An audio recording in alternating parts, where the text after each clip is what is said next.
say five, you say. When I say five, you say. When I say five, you say vibration. Let's go.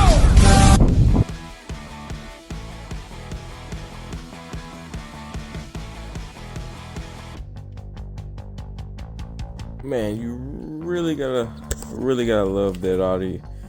This new soundtrack they got here for 2K20. It sounds really great, man. As most 2K soundtracks do, and it's just never disappoint. But guys, welcome RealDiversity here. Want to point out a few things you may want to do as soon as you start myteam. Obviously, this is first thing I'm pointing out is something we've pretty much done maybe every single 2K since myteam has been a thing, and that is, guys, you want to definitely play domination. Domination is the first thing you want to always pretty much do on any 2K, and it is extremely important. It's how you rack up cards really quickly. Apparently this year they said it's only going to be like you unlock the auction house with like 30 cards, so that's not, and apparently you get like 20 right off the bat. And it's really interesting the way it looks nowadays. You have a card and it can like level up and things like that, so it's really interesting what they're doing now with the myteam, and I feel like it's really going to grow within this next few years. And I really like the fact that now I have a T-Mac and I don't have to worry about getting 10 more T-Macs and stuff like that. So I get one and maybe he's good enough to to be on my team until I'm done with the game, you know what I'm saying? So I like that as well. But we're not really here to talk about what we like. But what next is triple threat is really big. Has a really bigger, looks like more rewarding. This is what I'm looking for. It has really, it's bigger and better than it was previously. And I hope you guys are a little bit decent at triple threat. I have a triple threat video out.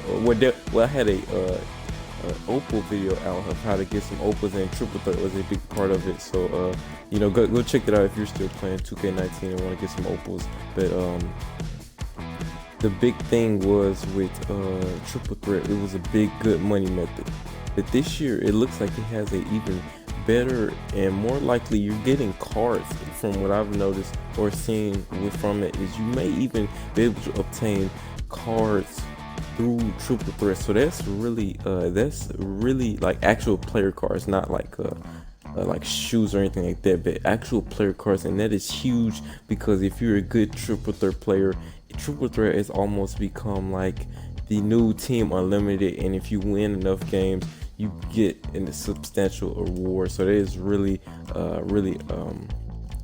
huge. And I used to go like 10-0 on triple threat, so that really for me is like great news, because I'm already gonna do pretty decently on there. But so focus on triple threat as well. So when I mean focus on triple threat, gain you cards that allow you to play well on triple threat.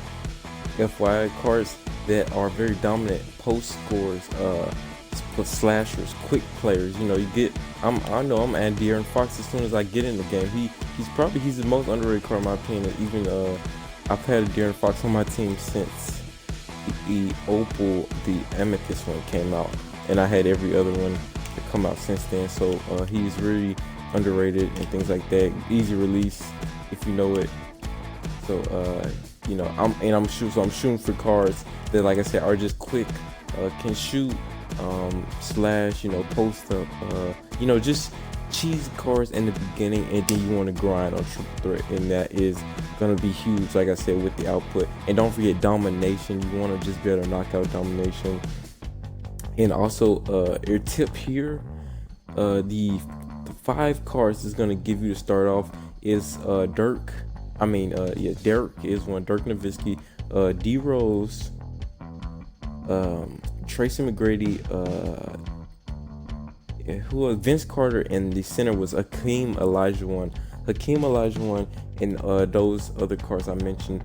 and you will be able to permanently have them. They are basically like the free agent cards, but you're gonna be able to permanently have them. So you want to stick with. I suggest you don't get a point guard, or you don't get T-Mac or a point guard, because I feel like in terms of cards to obtain, the easiest cards to always obtain, in my opinion, are point guards and shooting guards. I'm gonna have 1,000 of those. So my advice is don't scoop up one of those guys. Scoop up maybe Vince Carter, or even if you want to go with T-Mac, put him at the 3. You know, there always have been the cheapest like cards. Even now in the auction house, I can go buy like 20 Galaxy Opal point guards for like, you know, dirt cheap. That I can't. If I go on the auction house right now, I will not be able to get a small forward Opal for under 3,000. Okay, so you gotta really kind of know where you stand on that, and so I just suggest you get. And power forwards are usually a little more better. Centers aren't too bad either. But so my biggest thing is really small forwards are really kind of tough. The other two small forwards, power forwards, centers, you can usually kind of interchangeably. So if you get like a smaller center, you kind of put him a power forward. And if you get like a bigger power forward who maybe does more center things, like AD, you can put AD as center and stuff like that. So, you know, you can kind of mix and match with those. So usually if you got like a lot of power forwards, you can kind of put one in a center position, things like that. So it's not as it's not as hard to obtain cards to put in those positions as it is for small forwards. You know, you have to have a small forward position player. So, and those are, like I said, going to be tough. And then obviously the best ones are going to be like LeBron and Kawhi, Kevin Durant. Those cards are going to be insanely expensive as soon as the game drops. So you cannot, you know, waste time trying to get a small forward. Everything else should be pretty low, or, you know, you can easily get even underrated, like I said, cards in the other positions. But small forwards is, you know, one of those cards that just is going to be tough to find a decent one for a low price. So domination, triple threat. I say stay away from online for a minute, or the team. Was it unlimited? Or was it alternate? I think it was unlimited. So stay away from any game mode like that, unless you just get like an OP team within like the first week. I don't think it's really gonna be helpful. And well, I mean, obviously if you're a good player and you can, it's good. The game's gonna be really like balanced when it first drops. So if you want to get on there, and obviously you probably can get a 12-0 in the first week. You know, if you're lucky enough and your team is decent enough, and you don't have no connection problems, and you pretty much you're maybe going against people you outmatch a little bit, so you probably can maybe go 12-0 first week. Not guaranteed anything like that if they still do decide to have that, but I feel like that was extremely hard and unfair. But you know, I know they don't want to obviously give out free the best cards, things like that, but it gets really tough for players like me who is really decent. I can go like 10-0, 11-0, maybe 9-0, but the 12-0, man, I was never able to get to that far. I was able to get on some pretty deep streaks, but it was always something, whether it be lag or just I just went against somebody with a team way better than mine, things like that. So hopefully they also look, match you up with some players at your skill level and can just really work on that matchmaking for that. But also, okay, kind of going off on a rant about other stuff, but yeah, so you want to focus on all that. And also auction house is something you want to jump on quickly. Auction house, you want to those cards that you start getting from domination, be the first one to throw out a card, be the first one to put out that gold gold card, be the first one to put out those silver cards. Obviously silver cards have always sold, they have last year and the year before, they sell super expensive just because of the sets. People are struggle, they want to complete their sets, they get reward for completing their sets. So the silver cards have always been super expensive. Gold cards, obviously they're going to be expensive when the game first drops, because Gold cards will be good at the time, and things like that. So you want, most people are gonna be shooting for an all gold team, you know, like the first week, and then go up and so on, so as the game progresses. But auction out, you want to capitalize on early auction house and make sure you know your cards out there when people are really trying to complete the sets, and that's going to be usually starting day one, usually like months after the games came out. Most people have already completed the sets, or don't even care at that point, or you know, or the cards are super cheap where you pin it up for like 5,000. It's not, it's not a smart move at the time. So you want to hop on that too as quickly as possible. Make sure you sell those cards that you don't want on your team early, and don't, obviously you want to have a big collection, but I say early on, sell those cards that you don't want to use, because that's the most this is going to be the time they're going to be most expensive, is as soon as the game drops. So that's the best time to just sell them. You can always buy those cards back like a month later or whenever, just to if you wanted them for your collection and things like that. But if you want the most profit out those cards, it's to sell them as soon as the game drops. Auction house, and so far it looks nearly the same, nothing too new or different. So hopefully, I really hope they kind of added, it was a game mode in 2K12 where you kind of you open packs up, and you would you had like an option between 5 cards, and you would pick like so it would be a pack for a point guard. You open the pack up, it would have 5 cards. You clicked on one of the cards, and if you were lucky enough, you got a card that was good, like a amethyst, or nah, I don't think you ever got amethyst. A ruby or sapphire card was decent in that game mode, and then you pull another card, and you might get a gold small forward, a ruby center, and things like that. Hopefully they bring that mode back. If they do, I suggest you guys hop on it, because it is that mode, I wouldn't suggest hop on it, but that mode was, in my opinion, a skill equalizer. So if you're skilled at the game, but you never really were able to, you never hop on my team in time, and you never just seem to have the best team. Everyone else always has a better team. That mode was always seemed like an equalizer to me. You can hop on there, and the team you went against would be the same as yours, and it was just all skill at that point.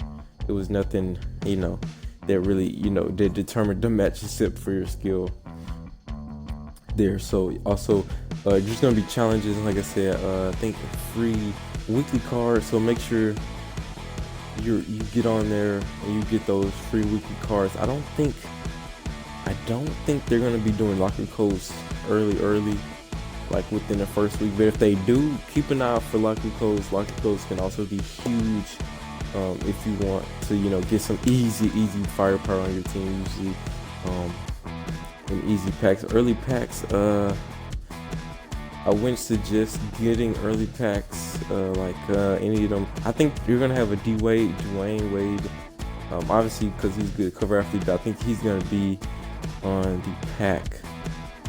He's not the cover athlete. He's on the Legends cover athlete, or the Legends edition cover. Because it's AD as the cover. Yeah, I don't really suggest hopping on those packs too soon. But also, those cards should be going pretty cheap.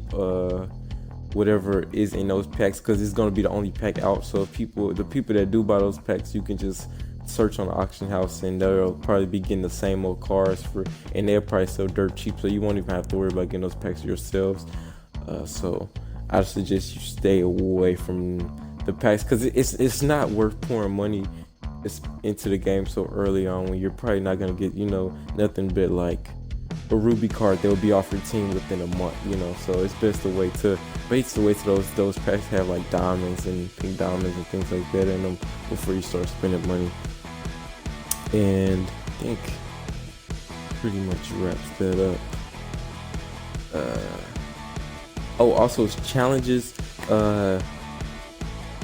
I don't know the reward output for challenges. Last year they were like short, and then they had maybe like a 3-minute game for like 200 and things like that. I don't really suggest you do those yet with the just because of the contracts. You might not they still are doing contracts, so you might not have the contracts to just kind of waste on that stuff. But I mean, if there was a time to knock out those, that is now when you have like a bad, not the best team, and you get free packs at the end of those. But it was like after 15 games, so that stuff took a minute. It was probably took about like 5 hours probably just to do one team challenge is what it was called, I think.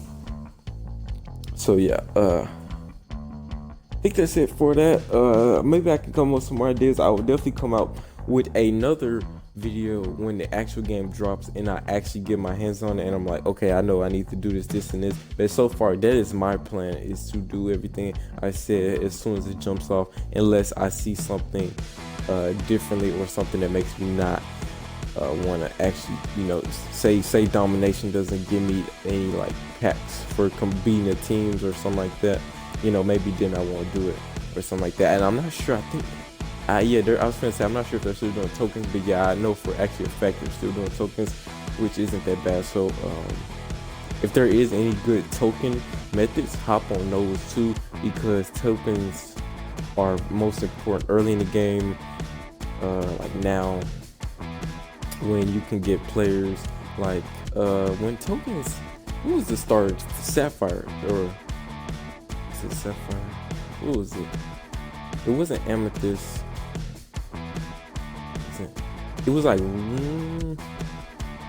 was it? It was above, whatever was above a gold card. That's what you got at the beginning of. It might have been Amethyst. Yeah. The first one. No, it wasn't Amethyst. Whatever it was, the first cards you can get from tokens, that's what you want to start. That's how you're gonna build really your early team, is through the tokens. You get tokens and you're gonna get those early cards and add players you think you need, things like this. So token, any good token ways, as I say, you focus on that early on too as well, to build your team and give you the best chances of winning. And once after you feel like you have a good team, then you can go hop on ultimate team up and things like that. But so far, I say stay away from most of that online stuff as soon as you hop on, unless you're probably playing triple threat, which I still don't know how the award system will be. But hopefully this video was helpful for you guys. If you did like this, please hit the like button, please hit the subscribe, drop a comment if you want to see anything else about 2K20 before it comes out, and also when it comes out, what you want to see me do first. I'm most likely guaranteed to be on my team first. That's probably the first thing I'm gonna do, and then I'm gonna probably get on, finish building my character and get on the story mode, career, and all that good stuff. But like I said, if you enjoyed, please hit like button, subscribe, and we're out. Real Diversity, peace.